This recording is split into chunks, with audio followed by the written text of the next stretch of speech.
It begins like any day a la 50 suburban Americana.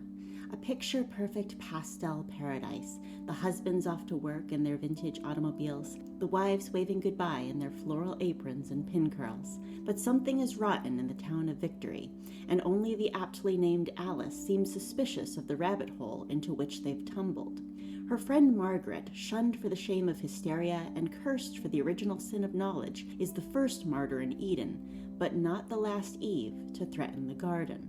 As Alice commences her morning routine of domestic chores, something akin to a podcast plays, presumably from an era-appropriate radio, eerily reminiscent of a religious broadcast, of sermons over a loudspeaker, of calls to prayer issuing from a high tower.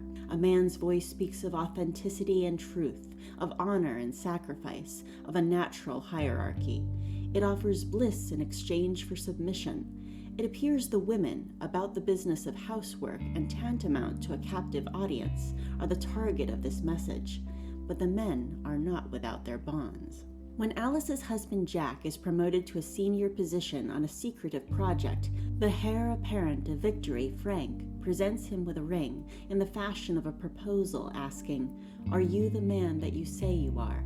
He slips it on Jack's finger in a manner that feels distinctly nuptial, then makes meaningful eye contact with Alice, as if to assert his ownership over her spouse, to suggest a figurative wedlock that supersedes the loyalties of her literal marriage. Demonstrations of his dominion continue, with demands that Jack dance before his cheering guests, with a particularly telling call to the crowd, "Let's make him spin, shall we?" and repeated references to him as boy. Jack's athletic performance is marionette-like, wide and wild movements that are nonetheless controlled, such that we can almost see the strings as he whips about like a windmill, like the propeller of the plane that crashed in the desert, an event Alice was told she hallucinated or dreamed. Behind Jack, the dollhouse brass band is playing, further alluding to the artificiality of the setting, its creator's puppetry of men, and his attitude towards women as innately toyetic. He taunts Alice, situating her as a worthy opponent, yet simultaneously regarding her as a plaything. When a gaslighted Alice appeals to Jack and cannot be dissuaded in her cause, he betrays her, predictably because of the mechanics of narrative, not necessarily as an inevitability of character. Jack is subtly positioned as an outlier in his private moments with Alice. He is attentive, intimate, and unselfish in what Frank later refers to as over-serving his wife. But his transactional relationship with Frank, on which the fairy tale is predicated, takes precedence over any reality in which Alice is partly or wholly absent. This proverbial nice guy is laboring under the delusion of heroism more than entitlement. He believes his subordination has purchased the life his partner deserves, but the fantasy in which Alice is only an unconscious participant is on the originator's terms. Frank's rallying cry of "Whose world is this?" is darkly ironic. The inhabitants of the world are not its masters, but its wards, though Frank speaks of freedom from society's arbitrary rules, of forward motion, of conquest. He rules over this regressive utopia populated by the voluntarily and involuntarily conquered alike. And yet it is those who went into bondage willingly that think themselves liberated and liberators, who imagine themselves warlords in an epic endgame for the assumed natural order and the mortal souls of mankind.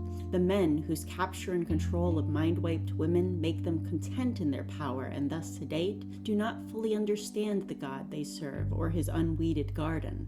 Tyranny feels less tyrannical because they themselves have become tyrants. A flashback to Jack hidden away in an urban hovel, listening to Frank's voice over headphones, validating him, inculcating him, issuing a call to arms, links the speculative to the concrete, connects the vulnerabilities of loneliness and despair to the perils of ideological seduction. The hopelessness of his situation predisposes Jack to a doctrine of reductive and retrograde ideals, to a romanticization of the past framed as a vision for the future.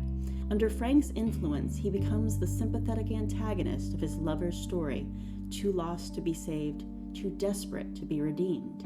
Bringing together echoes of The Matrix, Fight Club, and Stepford Wives, this updated retelling of a well-known cautionary tale reminds us that strength will never be found in strong men. Progress will never be the product of disempowerment. and solutions will never be as simple as malcontents popping a blue pill and turning back the clock.